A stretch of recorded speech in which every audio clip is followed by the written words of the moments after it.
আজ আমরা চলেছি পশ্চিমবঙ্গ রাজ্যের বীরভূম জেলায় অবস্থিত ৫১ সতীপীঠের অন্যতম মা তারার মন্দিরে, যা তন্ত্র সাধনার জন্য বিখ্যাত। এটা হচ্ছে মন্দির থেকে কতটা পায়ে হেঁটে? 3 থেকে 3.5 মিনিট রিল্যাক্সে। 3 থেকে 3.5 মিনিট। আবার তারা যদি নিজেরা মনে করে যারা রান্না করে খাবে তাদের রান্না করে খেতে হবে আমাদের উপরে চিকেন। আজকে তারাপীঠের দ্বিতীয় দিন, আর ভিড় দেখো বন্ধুরা। হ্যালো বন্ধুরা, আবারও একটা নতুন ভিডিওতে আপনাদেরকে স্বাগত। আজকের ভিডিওটা শুরু করছি আমার শহর হলদিয়া থেকে। এখন বাজে ভোর 4:20। আমরা এখন এসে দাঁড়িয়েছি দুর্গাচক বাস স্ট্যান্ডে, কারণ এখান থেকে বাস ধরে আজকে যাব মেছেদা। এখন বাসে উঠে পড়েছি, বাস পুরো বাস কিন্তু খালি, আর এই বাস পৌঁছাবে বলছি 6:15। আমরা এখন এসে পৌঁছে গেছি মেছেদা স্টেশনে, আর যথাসময় অর্থাৎ 15 মিনিটে বাস বলেছিল পৌঁছবে, ঠিক 6:15 মেছেদা স্টেশনে আমাদেরকে পৌঁছে দিই। এখন মেছেদার 1 নম্বর স্টেশনে পাঁশকুড়া হাওড়া লোকাল আসছে, আর এই ট্রেনে হয়েই আমরা যাব হাওড়া স্টেশনে। চলুন এখন ট্রেনে উঠি। আর ট্রেনে দেখুন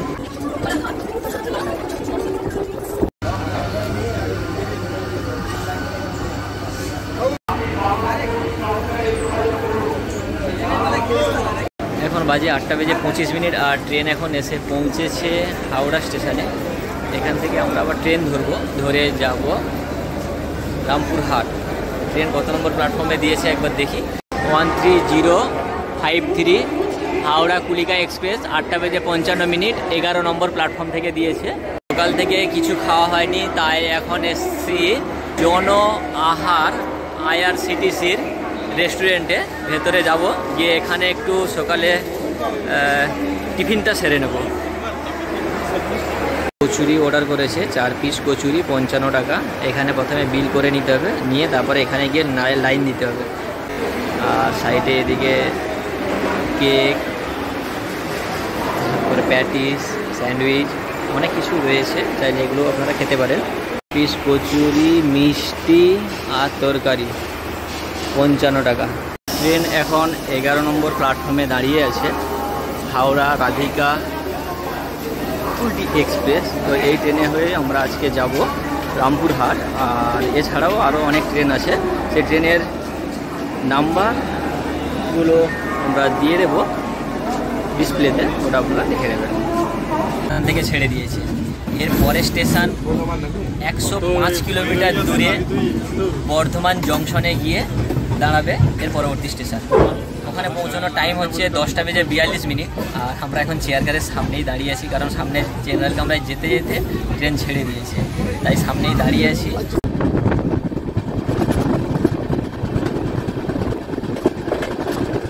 এই মাত্র এখন ঘড়িতে সময় 1:14, প্রায় 40 মিনিট ট্রেন লেটে পৌঁছেছে রামপুরহাট স্টেশনে।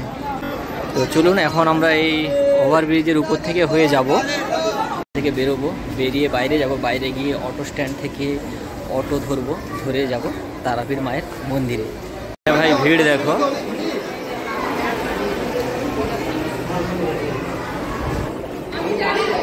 স্টেশনে ভাই ভিড় দেখেছো আজকে। আর এখান থেকে বেরিয়েই সোজা ডান দিকের দিকে গেলে, এই দিক থেকে গিয়ে এই সামনেই গেলে অটো স্ট্যান্ড পাবেন। চলুন স্টেশন থেকে বেরিয়ে সামনে হচ্ছে এখানে ম্যাজিক গাড়ি পেয়ে যাবেন, পার হেড 40 টাকা করে ভাড়া। তো আমরা উঠছি, এখন ম্যাজিকে এখন উঠে পড়েছি, ভাড়া 40 টাকা করে। 4 জনে এখন উঠে বসেছি, গাড়ির সঙ্গে সঙ্গে ছেড়ে দিয়েছে। এখন বাজে 1:25। যেতে কত সময় লাগে স্টেশন থেকে সেটাও আমি আপনাদেরকে বলছি।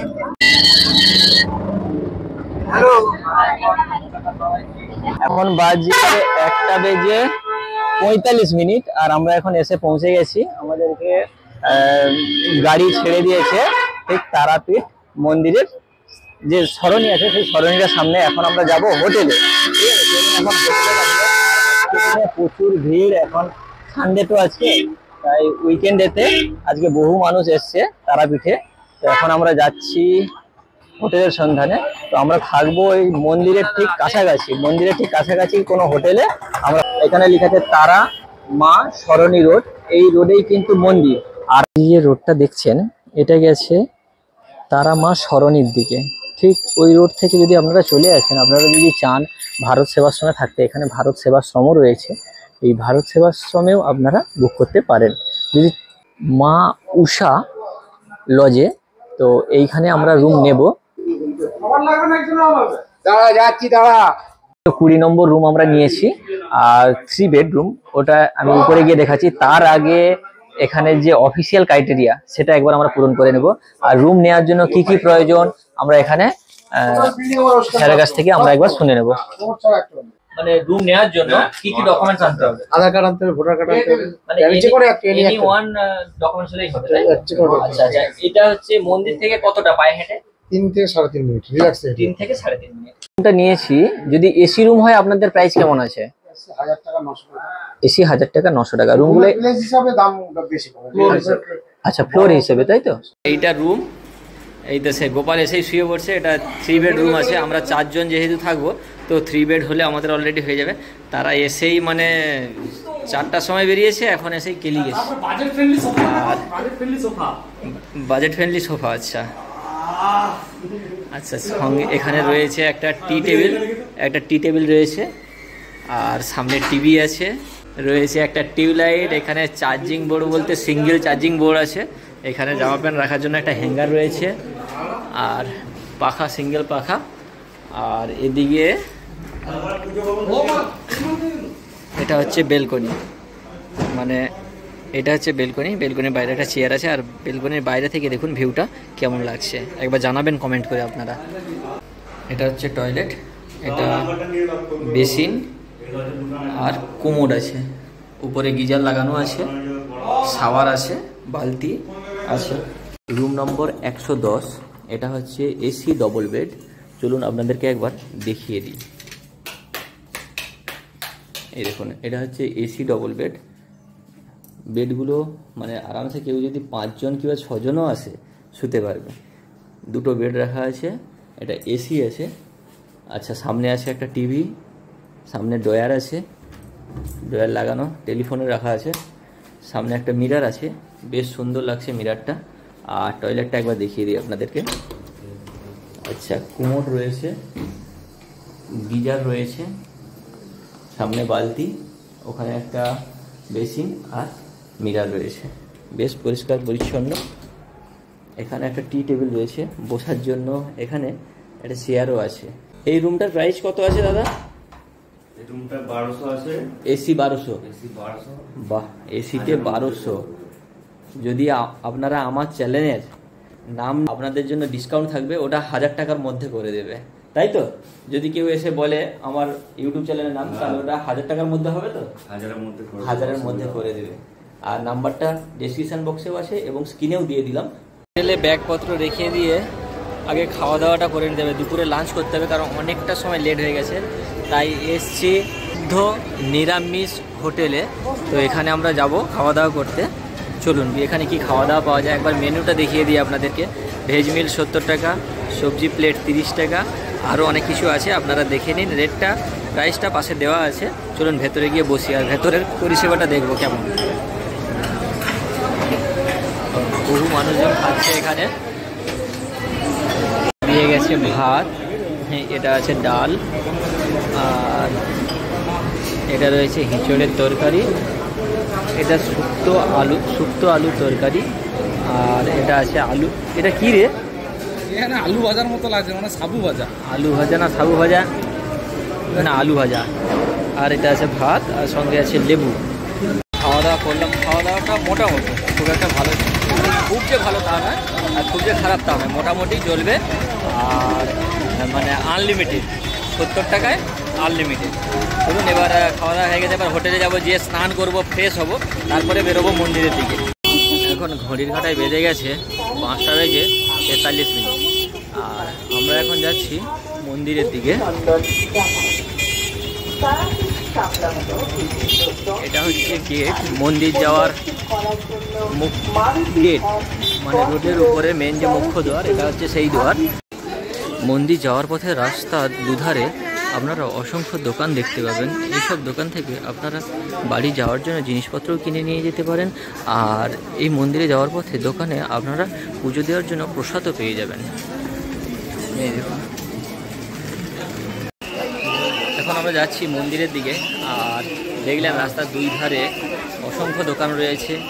সমস্ত দোকানে মা তারার ছবি রয়েছে, চাইলে আপনারা কিনে নিয়ে যেতে পারেন। আমরা এসে পৌঁছেছি তারা মায়ের মন্দিরের ঠিক সামনে। এবার আমরা এর ভেতরে প্রবেশ করব। চলুন আপনাদেরকেও মা তারার দর্শন করাই আজকে। মন্দিরের খুব কাছেই একটা দোকানে আমরা এসেছি মায়ের পুজো দেওয়ার জন্য প্রসাদ কিনব। এই দোকানে মায়ের পুজো দেওয়ার জন্য ন্যূনতম প্রসাদের দাম হচ্ছে 11 টাকা থেকেই শুরু।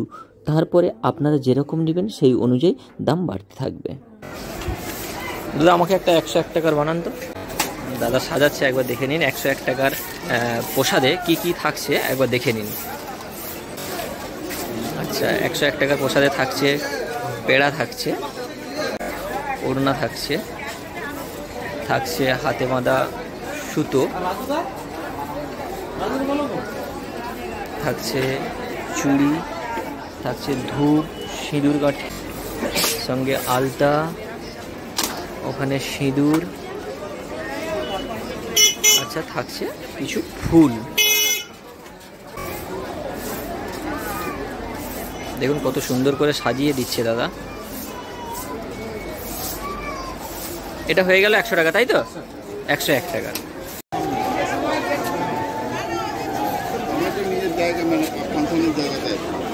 এই যে দেখতে পাচ্ছেন এটা সব জেনারেল লাইনের লোক দাঁড়িয়ে আছে। এটা জেনারেল লাইন, আর আমরা ডালি নিয়ে নিয়েছি। জেনারেল লাইনেই পুজো দেব।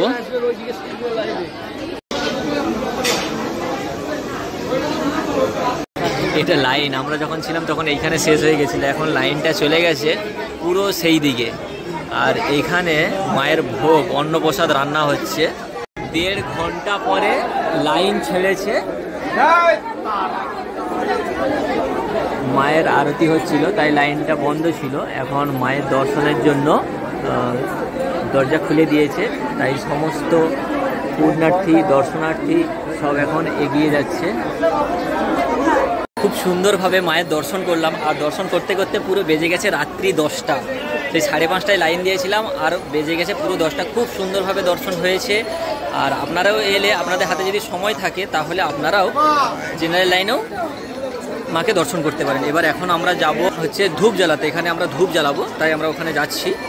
এখানে ধূপ জ্বালিয়ে তারপরে আবার মন্দিরের ভেতরের দিকে যাব, একটু ওটাও আপনাদেরকে একটু দেখাবো। মন্দিরের ভেতরে আছি।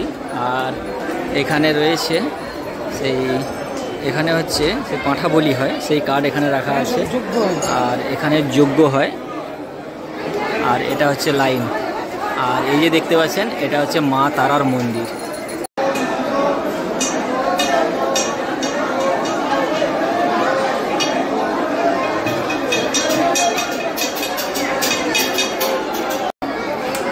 সামনেই রয়েছে আরও একটা মন্দির, এখানেও আপনারা প্রণাম করতে পারবেন। আর চলুন আপনাকে একবার, আপনাদেরকে সকলকে মন্দিরের বাইরের পাশটা একবার সুন্দর করে দেখিয়ে দিই।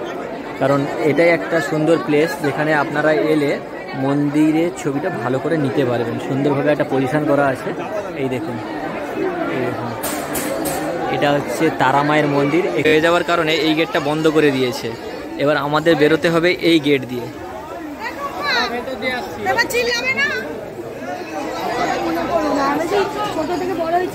আর এই যে মন্দির, আজকের জন্য তারা মার মন্দিরে আরেকবার প্রণাম করে এই রাস্তাতে বেরিয়ে যাচ্ছি।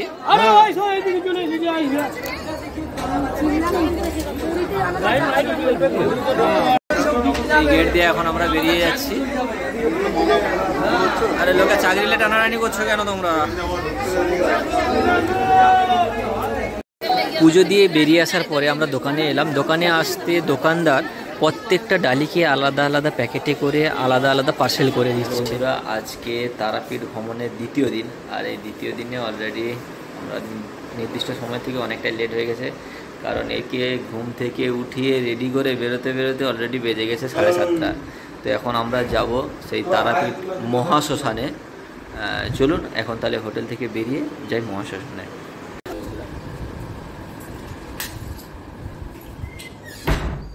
মাত্র আমরা হোটেল থেকে বাইরে বেরিয়ে যাচ্ছি তারাপীঠ মহাশ্মশানের দিকে।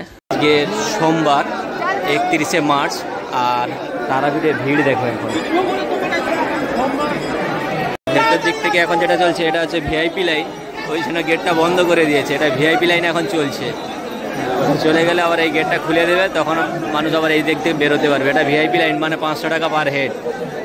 অনেক রাত হয়ে গেছিলো, যে কারণে মহাশ্মশান আপনাদেরকে দেখাতে পারিনি, তাই আজকে এখন যাচ্ছি এই তারাপীঠের মহাশ্মশানে। এই রাস্তা ধরে যাচ্ছি, ঠিক এখানেই রয়েছে সাধক বামদেবের ঘাট। এটা হচ্ছে তারাপীঠ মহাশ্মশান, আর তার সামনে আমরা এখন উপস্থিত। পবিত্রতা রক্ষা করার জন্য এখানে অলরেডি লেখাই আছে। আর এটা হচ্ছে ইলেকট্রিক চুল্লি, আর এখানে যে সমস্ত মানুষরা সব দাঁড়িয়ে আছে এটা কিন্তু শ্মশানের ছায়ের উপরেই দাঁড়িয়ে আছে। এটাই হচ্ছে তারাপীঠের সেই মহাশ্মশান। কৌশিকী অমাবস্যায় এই জায়গাটা আপনারা হয়তো পা ফেলানোর জায়গা পাবেন না, এতটাই ভিড় হয়ে থাকে। আর আপনাদের ট্রেন যদি টাইমে থাকতো, অটো স্টেশনে টাইমের আগে পৌঁছে যাবেন, কারণ এদের অটো বা টোটো বা এই যে টেম্পু গাড়ি এগুলো ফুল না হলে কিন্তু ছাড়বে না। হাতে টাইম মাপে রাখবেন না, ঠিক আছে? যদি টাইম মাপে রাখেন তাহলে কিন্তু সমস্যায় পড়বেন, যেটা আমরা এখন সমস্যায় পড়ছি, কারণ এ গাড়ি ফুল না হওয়া পর্যন্ত গাড়ি ছাড়বে না। এখন বাজে 8:55, আর আমাদের 9:12-তে ট্রেন আছে। মা তারাই জানে, যদি ট্রেন লেট করে খুবই ভালো, আর ট্রেন যদি লেট না করে তাহলে গেল।